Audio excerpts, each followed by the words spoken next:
Thank you, members. Good afternoon, committee members, officers and members of the public. Welcome to the Planning Committee meeting of the 25th of November 2025. We'll just start with a brief introduction of ourselves and some housekeeping rules before we move over into the formal agenda of the meeting. So I'll be the chairman for today's meeting, Councillor Arshad Afsar, and if I can ask each member from the right to press your mic and just introduce yourselves. Thank you. Good afternoon, Naomi Perry, Planning Manager. Lisa Bird, Principal Planning Officer. Mick Huckabee, representing Branston people. Good afternoon, Councillor Michael Slater, Horninglow and outwards. Hello, Councillor Sheila McKiernan, Shobnall Ward Councillor. Good afternoon, Alison Legg. Councillor Bev George. Colin Whittaker, representing the Blythe Ward. Councillor Jackie Jones. Councillor Chris Smedley. Councillor Liz Bullock. Emily Thomas, Democratic Services Officer. Daniel Corkett, Trainee Solicitor. Akil Adam, Principal Planning Solicitor. Thank you, members. We'll just start by way of some housekeeping rules. So if I can remind everybody present that this meeting is being broadcast live via YouTube and the recording will be archived for future viewings. Could all council officers, councillors ensure that when you speak, you press your mic on and off when you finish speaking so the camera can focus on the individual speaking. If I can remind everybody present to switch off your mobile phones or put them on silent. We are not expecting any test fire alarm drills today, so if you hear the fire alarm, it will be a live call, so back out the way we came in. Polite notice for members of the public not to call out when individuals are speaking, as it will prevent others from hearing the debate. And moving now on into the formal agenda. So agenda item number 1, are there any apologies for absence? Just one apology, that's from Councillor Holton. Thank you, may that be noted. Agenda item number 2, do we have any declarations of interest from any committee members?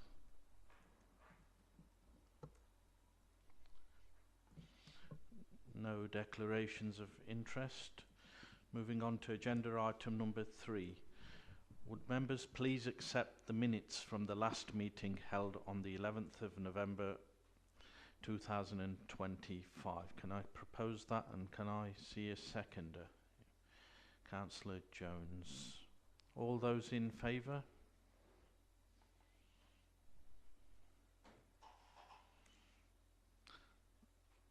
That's unanimous, thank you. Agenda item number 4. Do we have any urgent business to be brought to the committee's attention? No urgent business. Moving on to agenda item number 5. Planning application to be considered today. So we've got planning application P2025000492.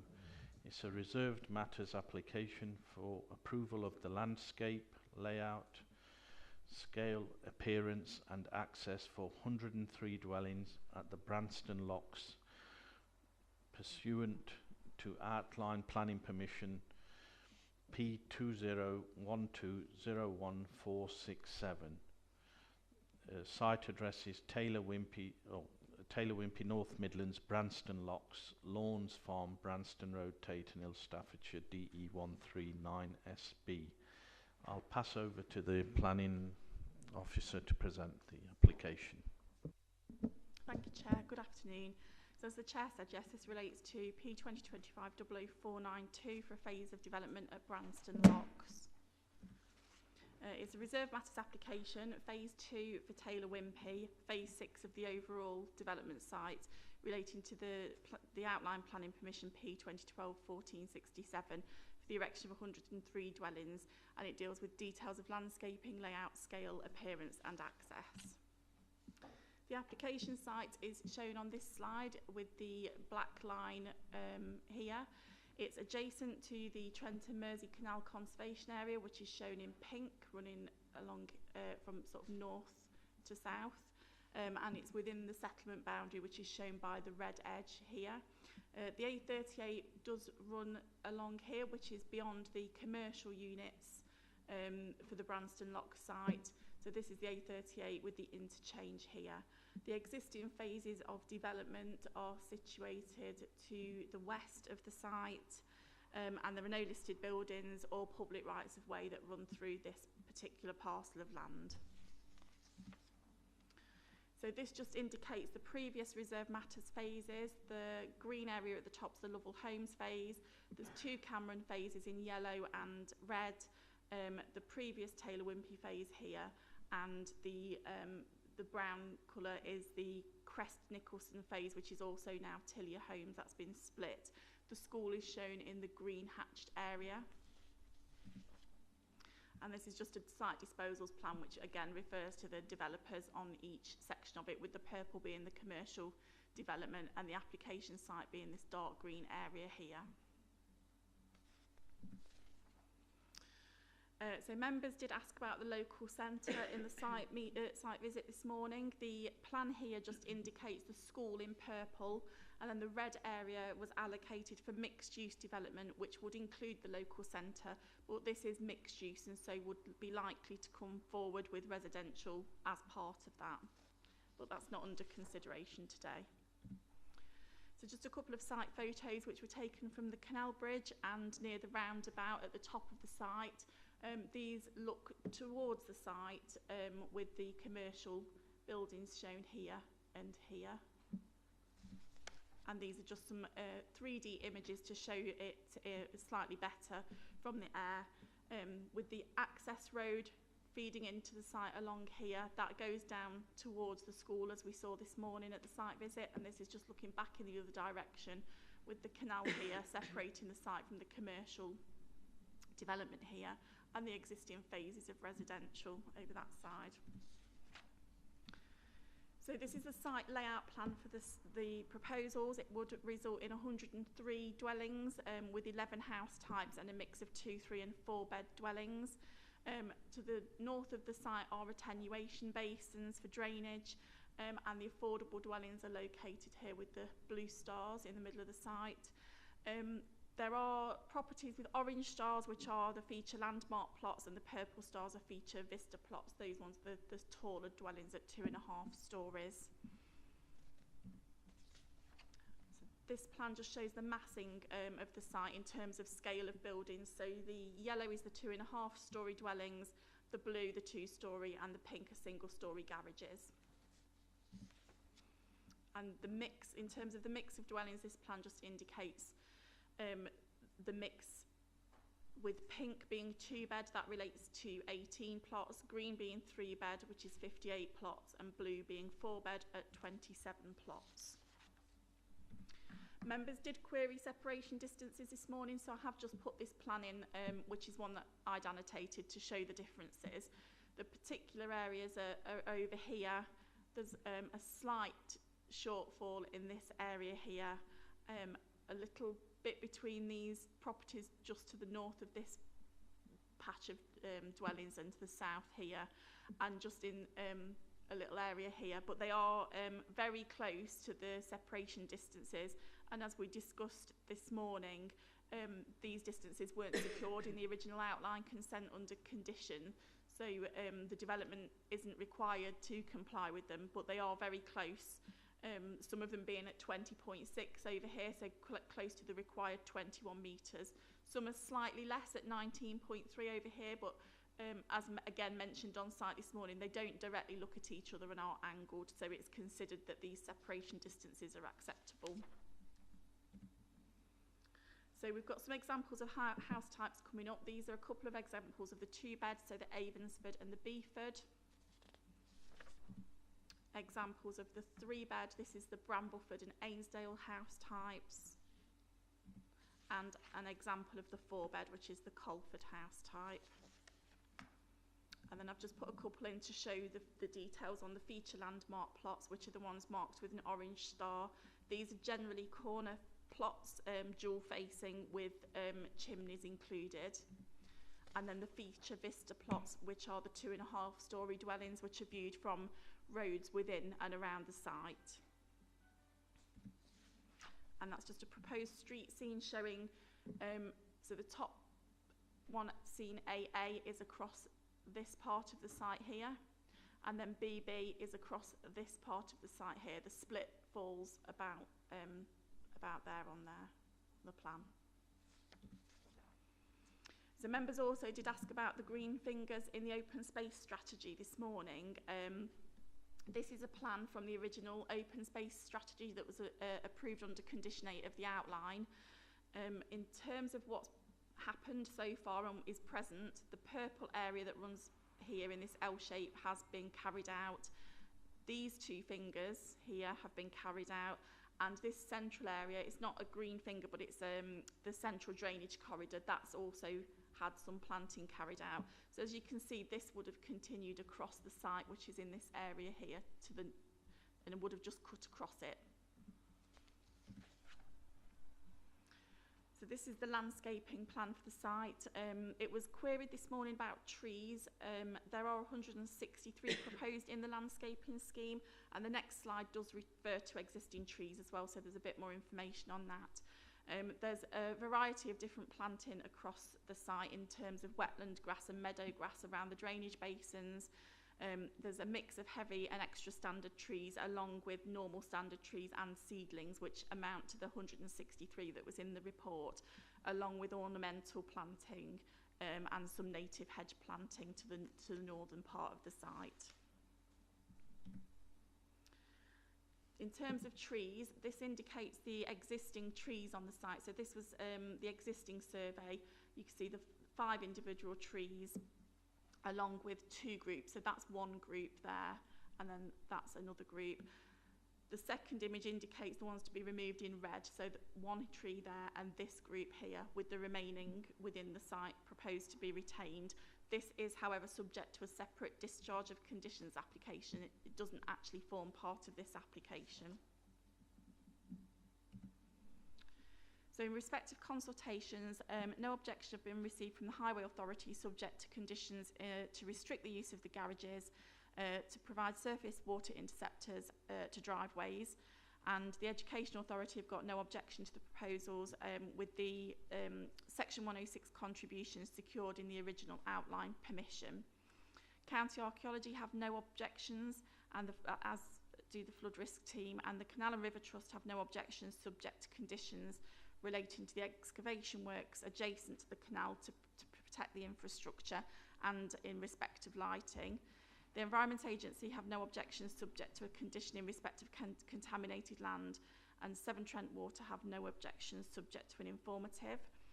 The Staffordshire Police have no objection, and the National Forest Company haven't objected, however have raised concerns that the phase doesn't provide the required amount of National Forest planting due to the proposed drainage basins.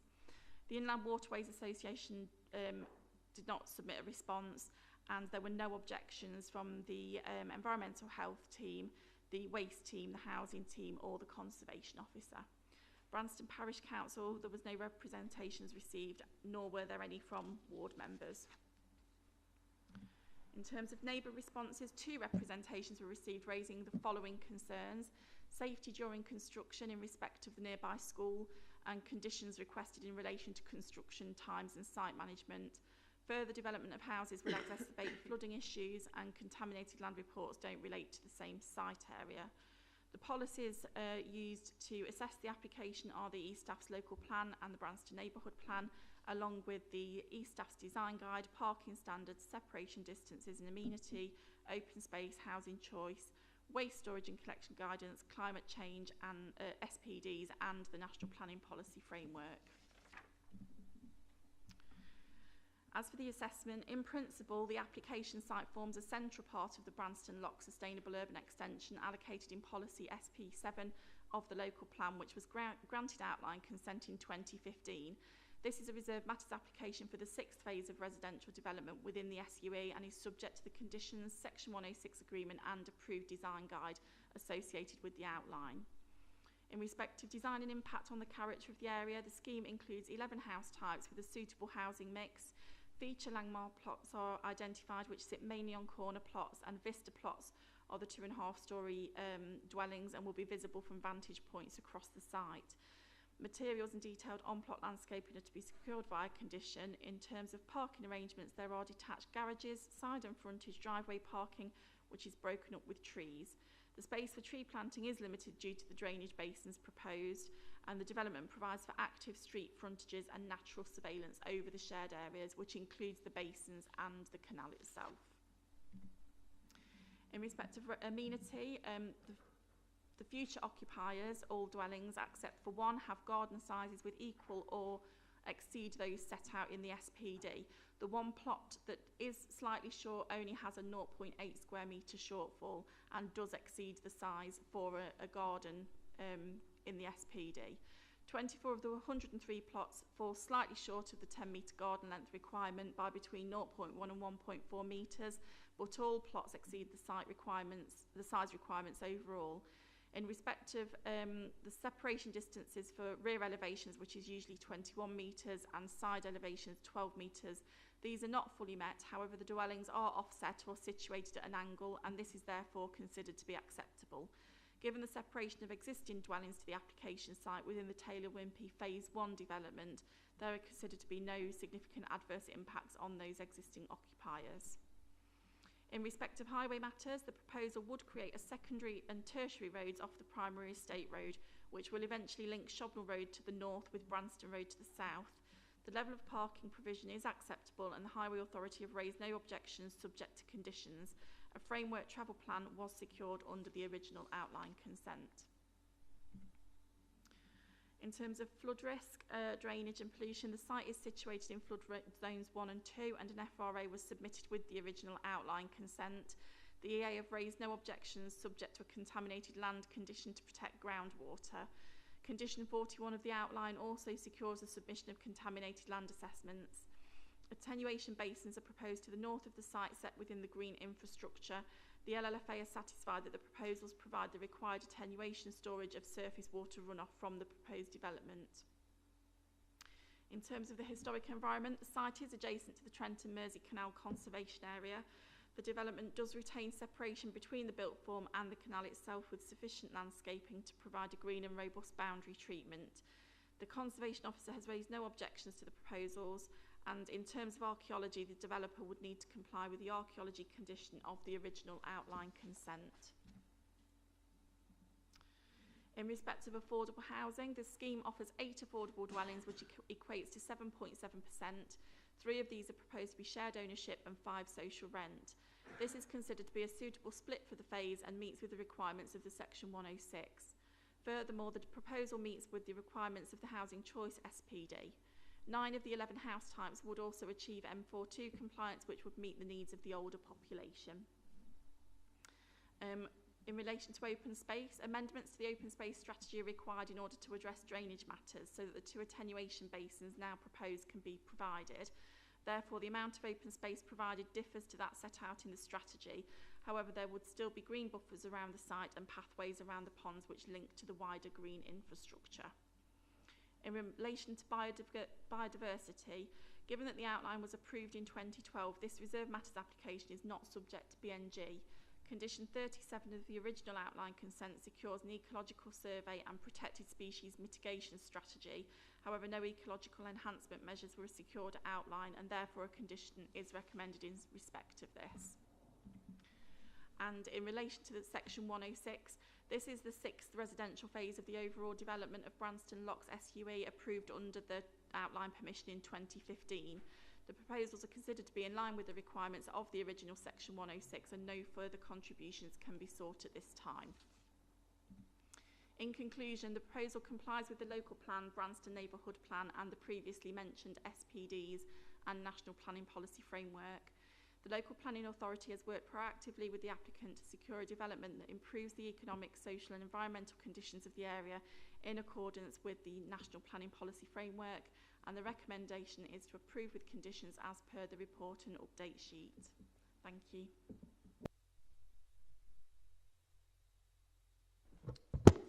Thank you for the report there. We did have 2 speakers on this, but we've received apologies from Colin Grimsdale, so we've just got 1 speaker. So if I can ask for Sam Silcox to come forward.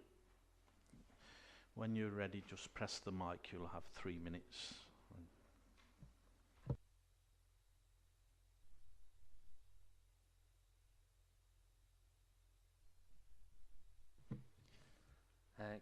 Good afternoon, members. My name is Sam Silcox. I'm a director at Harris Lamb, and I'm here to speak on behalf of the applicant. I'd like to start by endorsing your officer's recommendation to approve this reserve matters application. The site is the next phase in the delivery of the Branston Locks allocation, and the scheme before you this afternoon is a result of negotiations with your officers through the pre-application and application process to ensure a high-quality residential development is proposed on this site in line with the requirements of the outline permission. All of the other components required to make this a sustainable urban extension, for example, the provision of school places, wider highway infrastructure, wider drainage infrastructure, play provision, healthcare, etc., have been planned for and/or have been delivered on the wider Branston Locks site, and will provide the necessary services and infrastructure needed to support the dwellings proposed in this reserved matters application. The focus of this reserved matters application is, therefore, on the detailed design matters for the delivery of the housing scheme on this residential parcel, in addition to securing the green corridor in the northern part of the site. Access is proposed to form a simple priority junction from the estate road, which is already built to the west. The highway authorities confirmed their support for the access, level of parking provision, and for the road network proposed within the site. The layout, appearance and scale of the proposed homes, along with the landscaping scheme, are all matters negotiated with your planning officers and all in compliance with the provision of the design guide agreed for the Branston Locks allocation. The layout delivers housing, including the required affordable housing provision, to the south and the green corridor to the north. The green corridor is the same size and location as that envisaged in the open space strategy. The green corridor consists of some planting, footpath links, and 2 drainage basins that will be finished with grass. The need for the drainage basins is supported by the detailed site work which identified a high water table on this particular site, which ruled out the use of infiltration to deal with surface water. In our view, the scheme will ensure a high-quality residential development for future occupiers that will positively contribute to the character and appearance of the allocation.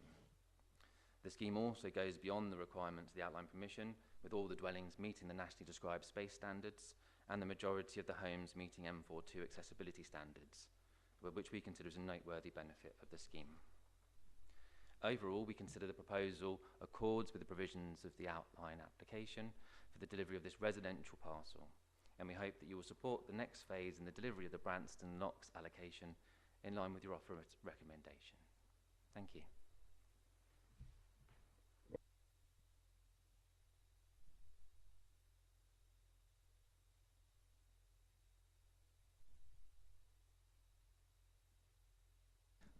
Thank you. I do not have any further speakers, so I will open the floor up for debate by committee members. Do I see Councillor Slater? Thank you, Chair. This is a question about the document we were sent by the SharePoint. Forgive me. We were sent. What's it called? Agenda item 5.1. Sorry. So we've all had this by email, not on your presentation. I noticed the presentation when it talked about internal consultees didn't mention on the document I've got here 5.1 for housing strategy.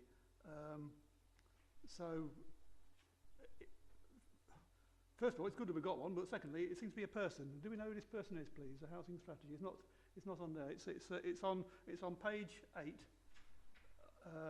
Page 8 to 24 of the document you've all got on SharePoint. Oh, yeah, sorry, it is an officer. Yes. it's just within a team, so it depends who responds to the consultation. Forgive me, it's just that I don't recall seeing housing strategy listed on previous consultations. Oh yeah, I'm sorry, maybe I may have missed it. We might have just called them housing team rather than housing strategy. And it talks about the street hierarchy and the 8 affordable units in a cluster, which is in the plan, but the question this morning was raised, wasn't it, about could these units not be spread across the site? Presumably that's not an option, is it? Or is it the fact that the eight altogether is a fixed thing, or can we ask a condition to have the units spread across the site if all the buildings are of similar size? I mean, yeah, you would have to have an amended plan if you wanted to have them spread across. From a requirement point of view, our SPD seeks to limit clustering of affordable housing to 8 in any one particular part of a site, because you don't want to, I suppose, create different characters within a site. So that's what the applicants propose here. So it meets our policy. Okay, thank you. Sorry, Chair, and added to that point then, please.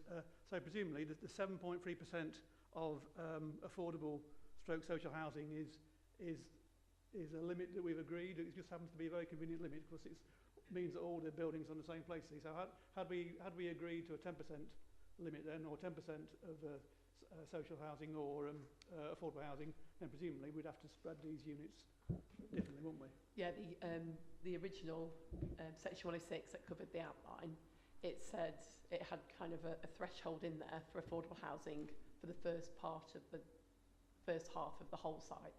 So for the first 1,250, it said each phase should provide no less than or no more than X percent affordable housing, so that they are compliant with the section 106. Thank you. Do I see any further speaker wishing to come in? Councillor Jones. Just a quick query, really. There was some concern about the traffic during the development phase, and I wonder if we'd actually consulted with the school at all, because obviously, that may be an issue for the school. I know we had Staffordshire County Council highways, but does that, actually include the school and any of their concerns? So yes, the school were consulted on the application, and there are concerns raised in respect of the development. The Highway Authority, however, were also consulted and haven't raised any objections to it. Also, the school came forward before the remaining phases of development, so they are going to be in a position as this site moves forward where there is going to be development taking place around them. So it's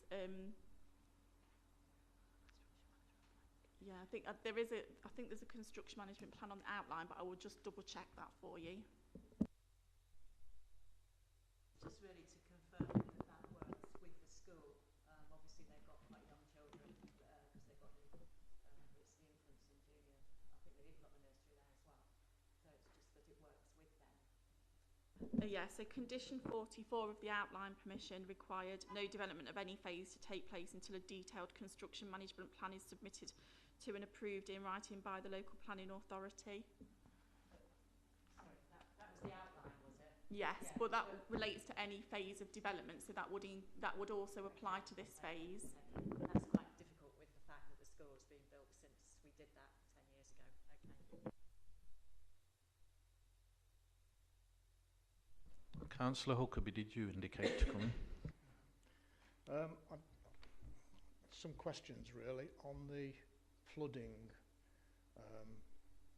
issue regarding the whole of this site, but this one in particular. I'm led to believe that the conditions that were originally granted, or the approval for the original application, outline application, seem to take care of the fact that this lies on these several developments lie in the floodplain area. I'm interested in the discovery that the water table in this particular location must have changed since the approval of previous applications, because there's been a need to change the method of making sure that these homes don't flood. Seeing as the site is level all the way through, probably with a rise towards the Forest Road, Shobnall Road end, and this being the lower one,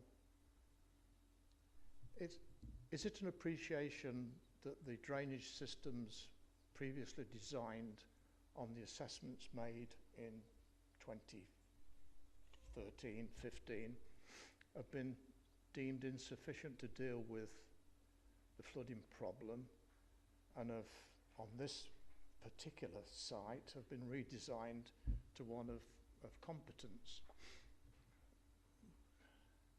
So, being asked to judge this on its own merits as a standalone application, I can't not think about the other applications that have been given to 4 other sites where the drainage system is different.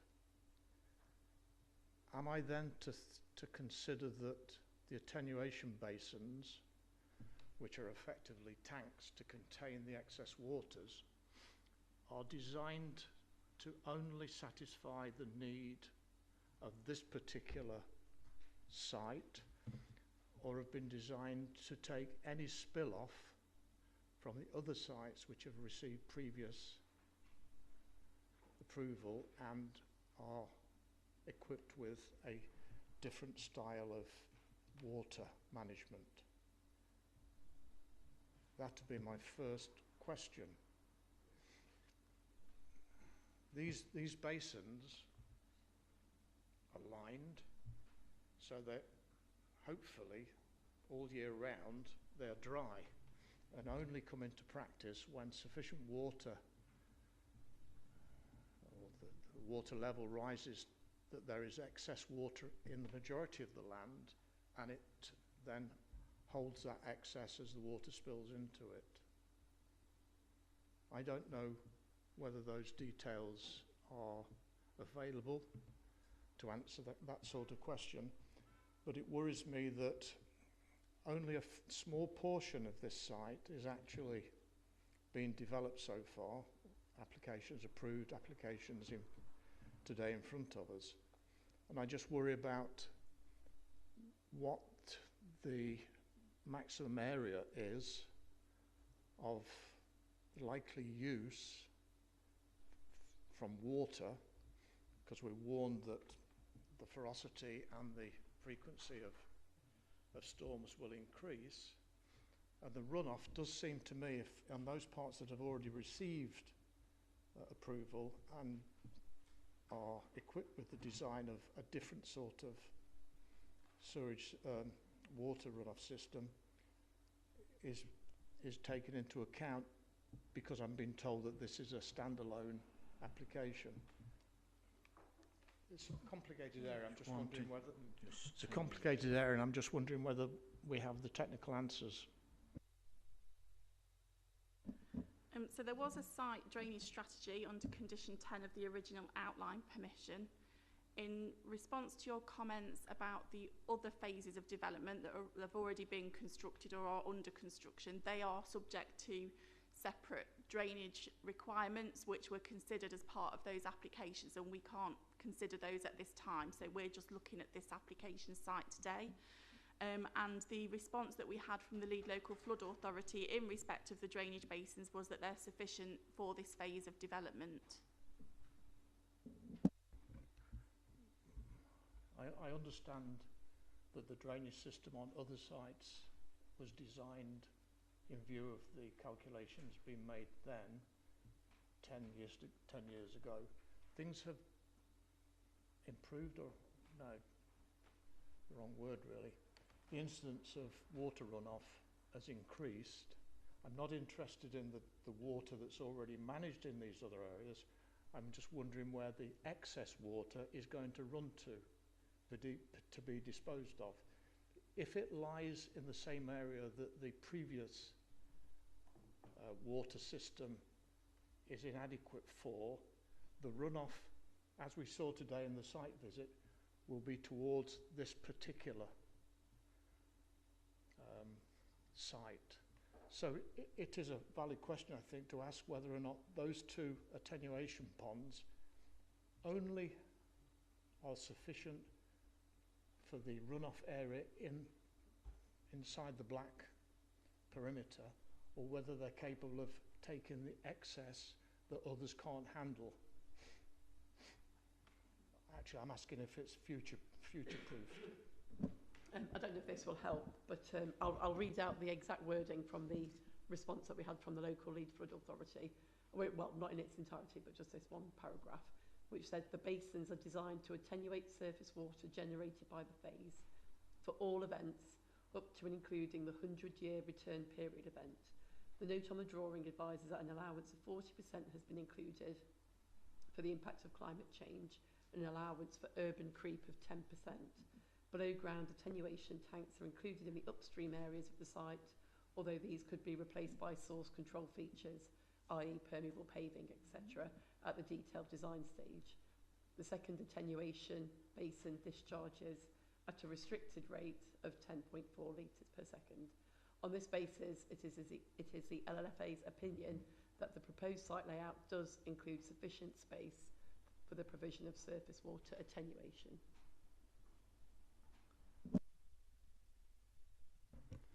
Okay, I'm not equipped to counteract those considerations,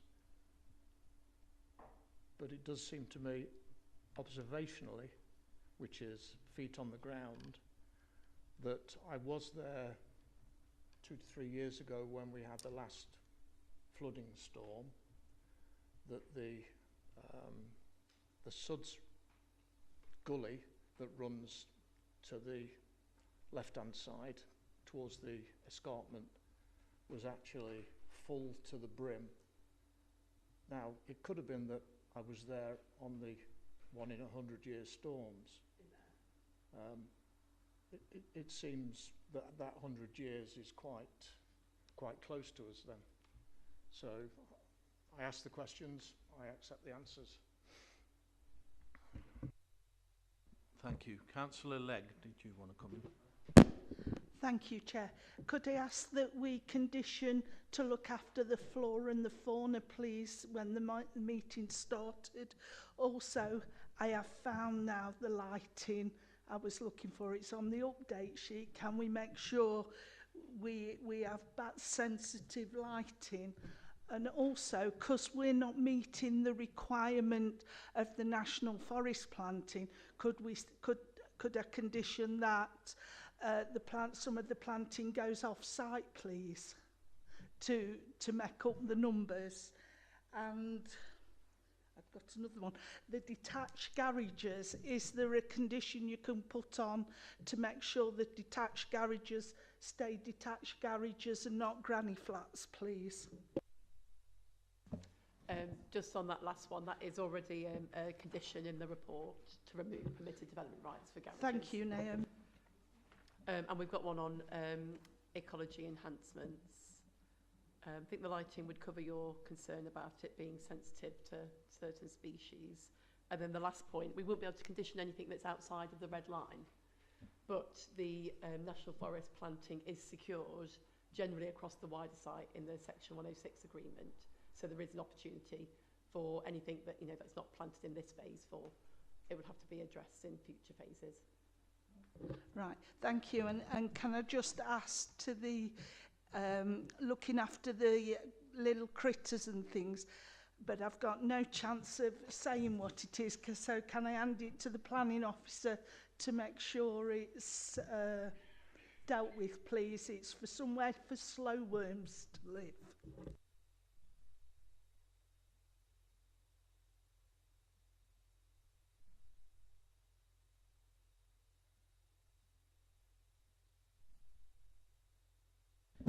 So there is a condition for ecological enhancement measures, so we could add that on as an informative if that's what you were minded to do. Yes, please.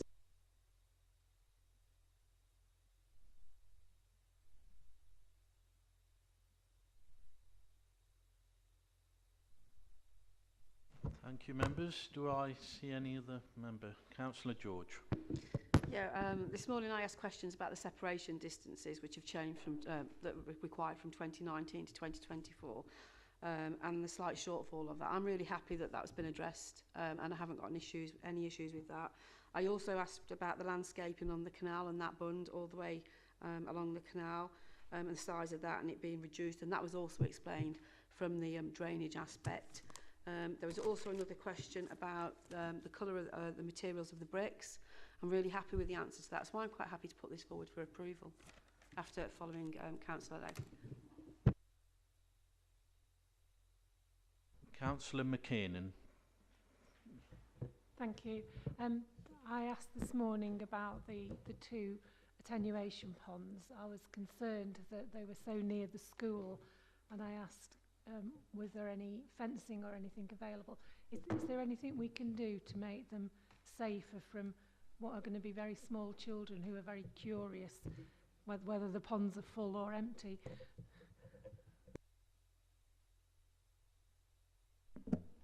You could include an informative for the developer to consider putting up some signage or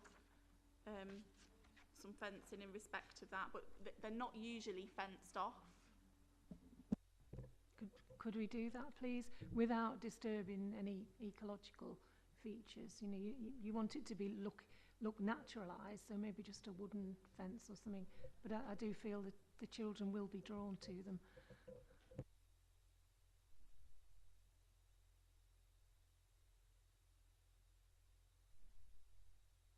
Councillor Legg, did you want to come back in before I move on? Yeah, the landscape plan. Is it 5 years or 10 years, please?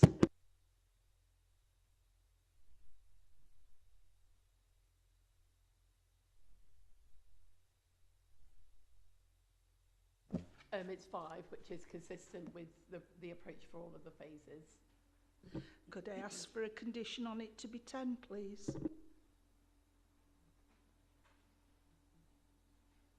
I mean, I suppose after 5 years of it being put in place, the residents will, in effect, be responsible because there'll be a management company that will be appointed by residents. So if residents aren't happy with the maintenance of the landscape, they could dissolve that company and, you know, and get a different one.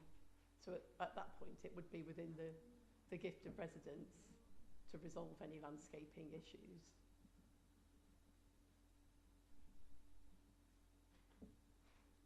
Thank you. Councillor Jones. Thank you, Chair. A couple of things, but before I say what I wanted to say, I'm really not in favour of fencing that off. I think that just makes it less attractive as a feature, but more attractive to children, to be honest, if it's fenced off. It's something, so I would not want to support that as a condition. So I'm not quite sure what you're going to do about that, Chair. You have to take a vote or something on it. But other than that, I'm really pleased to see that the development provides quite a few 2- and 3-bedroom houses which is what I think was really well needed within Burton. I'm really pleased to see that there's a lot of confirmation with all the original section 106 information that was there as part of the original development. And to be honest, I'm really pleased to see this and would favour going ahead with it as it is, subject to the couple of conditions that you've added in the update sheet and the ones that Councillor Legg had added.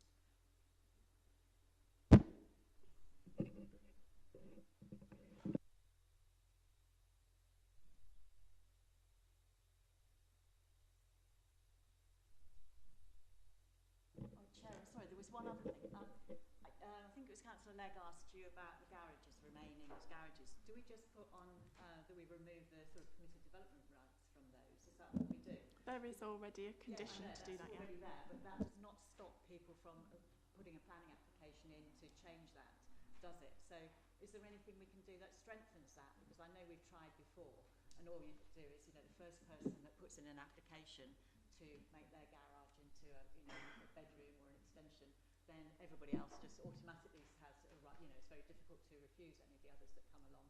And it's always been done to try and keep cars off the streets, so they're actually in the garages or on the driveways, rather than, you know, when you go along through the development, you have to zigzag all the time. Is there anything we can do to further strengthen that?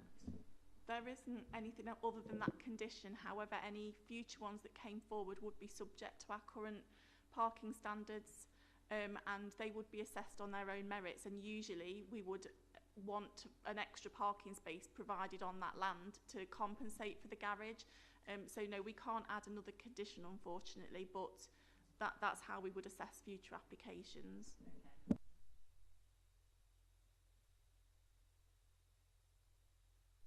Yep, thank you. Do I see any further speakers?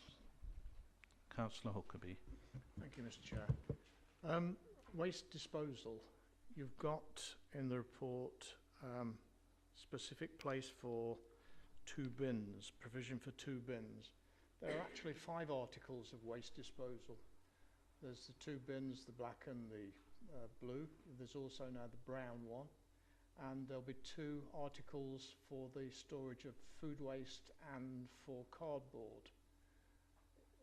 Is this not an out-of-date provision that's in the report, and should not it pay attention to the new collections that are going to take place in the future?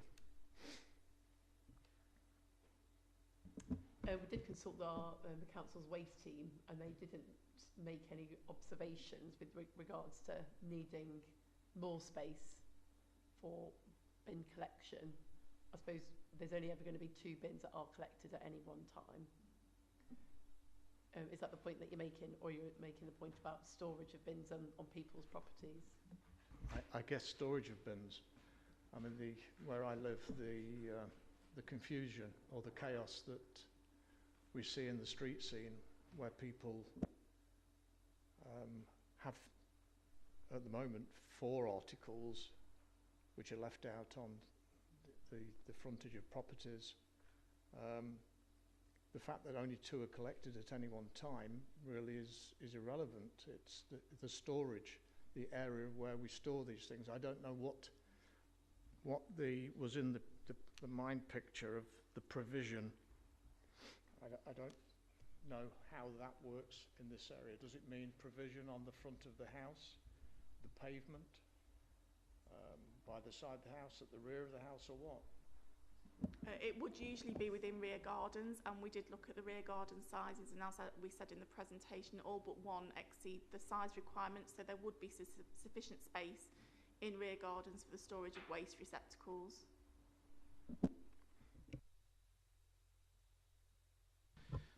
Thank you. Do I see any further speakers? Councillor McKinnon. Hi, I just wanted to come back on the attenuation ponds. The main thing was the safety, so I'm agreeing with Councillor Jones. It doesn't have to be a fence, but maybe spiky bushes or some way of making small children deterred from perhaps slipping down a slope. If you can think of some words that match that for the informative. And I just had another question, which was about the management plans. Who decided we needed a management plan at all? I live in what was a new build, and there's no management plan on our estate. So I'm just wondering, are they compulsory now? No, they're not compulsory. Usually legal obligations will require the open space to be managed either by the council. So there's a process there where a developer would have to kind of offer up the open space, I suppose, to the council to see if the council would like to adopt it. What has complicated matters in recent years is drainage, and the council generally don't like to adopt drainage features. Quite often they can be quite highly engineered, or you know, if they go wrong, they are really expensive they can be really expensive to fix. So the council generally don't want to adopt open space where there are such features, which is why management companies are often used. Sorry. Yes, it's just, we know of several estates where the management plans have not been enacted as we originally envisaged, and residents are very unhappy. I just wouldn't want that situation to arise here. So what safeguards do we have that the management company will do actually what the residents ask for? I might refer to Akil, if that's okay. No, that's fine. So in terms of the actual 106, that'll have the kind of procedure about how the management company is set up. So if there is any particular issues, there is mechanisms. There should be a mechanism. I haven't checked this particular 106, but there should be a mechanism within the 106 to make sure the management company does what it's set out to do. So there is the option there. Okay, thank you.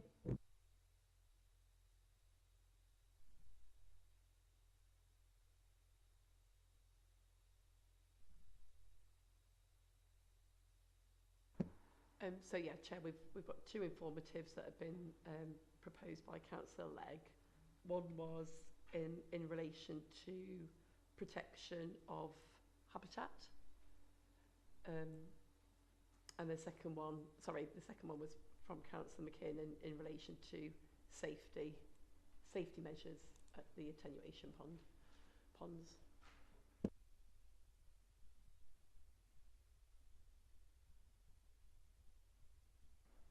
Yeah, thank you for that. Just to clarify, Councillor Legg, are you still wishing to go ahead with the fencing informative, or are you willing to drop that? Just so, was it Councillor McKinnon? Sorry, I thought it was Councillor Legg. Yes, I said it. Yeah, I didn't mention fencing at first. It was just I want some safety feature just to deter them. I think Councillor Legg did you mention fencing? No? Okay, that's fine. Okay. That's clarified then. So if we get the informatives, and we'll take a vote on that just to get everything legalised. Councillor Huckabee, sorry, did you? Yeah, could I come back on this safety issue? It's arisen, I think, because the attenuation basins are indicated in blue, which gives the impression of a permanence of water. That is not the case. It shouldn't be blue. It should be preferably green, I guess, or brown. The idea is that these attenuation tanks only have water in them when necessary. If we look for consistency across this estate, the full estate, we find that similar items do not have fences, although they are in the same condition, that hopefully they are not full of water all times, but only when necessary. To pick on these two to fit fences to means we have to fence in all of them. And that, I think, is going to be a bit of a problem. Thank you, Councillor Huckabee. I think we've overcome the fencing issue there, so we'll move on with that. So if I can just ask for the council officer to just read the two informatives, we'll just take a vote on that and then move to the final vote for the yeah, so the first one was proposed by Councillor Legg, and this was in relation to habitat protection, particularly for slow worms, was it? For not just the slow worms, but bees, swift bricks, hedgehog highways, and that'll do, I think. Okay. Sorry, yeah, and the bats. Chair, is that not already yeah, I was going to say it must be We've got enhancements. Swift bricks. We've got a condition. I think there is a mention of it in the report on that. Yes, you're right, Councillor Jones. The condition already covers those items, bar the slow worm.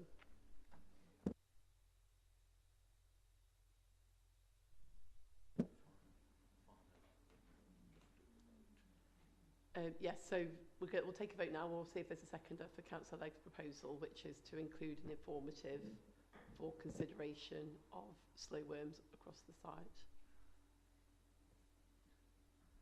And you seconded that, Councillor? Are you seconding that, Councillor McKinnon? If it's in addition, if it's not already in, yes. Yeah, okay. Thank you. So proposer Councillor Legg, seconded by Councillor McKinnon. All those in favour?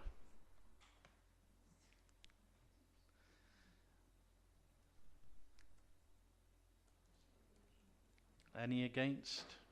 No. One against. Any abstentions?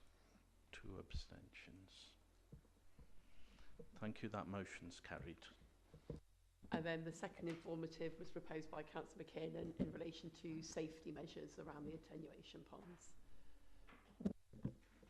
Councillor Jones. Can I just ask what we mean by safety measures? If we're going to make it a condition or an informative, that's, you know, what are we expecting someone to do as safety measures? Put up some signage? Yeah, that's quite straightforward and easy. Is that the extent of what we're expecting to be done? Because too much more than that is really restrictive, I think, and the ones that the attenuation ponds that I've seen are actually really attractive because there's quite a lot of you know, vegetation around, growing around them, and it's often sort of wildflowers and the like, and it makes them really attractive.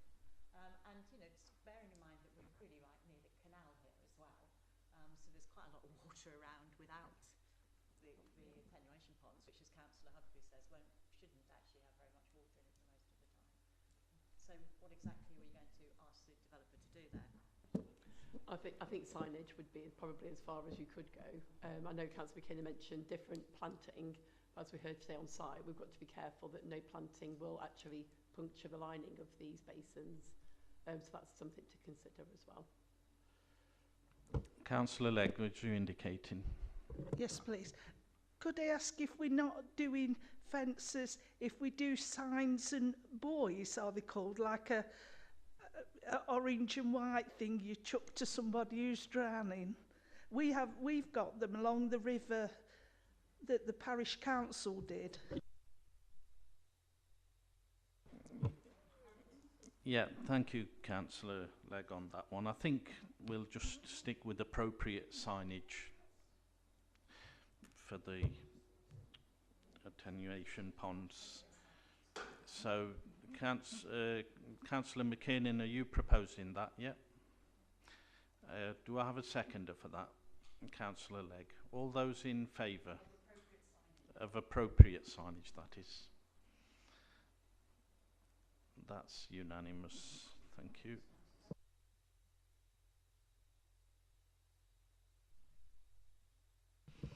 So thank you, members, for the debate we've just had. We'll move over to the officer's recommendation for approval. So do I see somebody wishing to take the application forward for approval? Councillor George. And do I see a seconder? Councillor Jones. All those in favour of taking the application forward for approval as per officer's recommendations and conditions set out? Thank you, that's unanimous. The application has been approved. If anybody would like to leave the room now from the members' gallery, if you do so please before we move forward.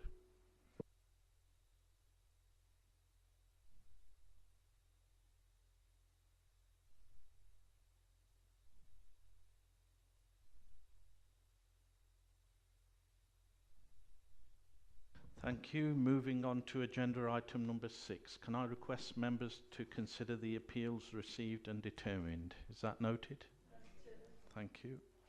Moving on to agenda item number 7. Request members to consider the planning permissions circulated with the agenda. Is that noted?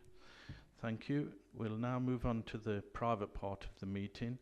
That in accordance with section 100A(4) of the Local Government Act 1972, the press and public be excluded from the remainder of the meeting as it is likely, in view of the nature of the business to be transacted or the nature of the proceedings, that there would be disclosed exempt information as defined in paragraphs of Part 1, Schedule 12A of the Act, indicated in brackets before each item on the agenda. Can I see a seconder, please? Councillor Legg. All those in favour? Thank you, that's unanimous. We'll now move over to the private part.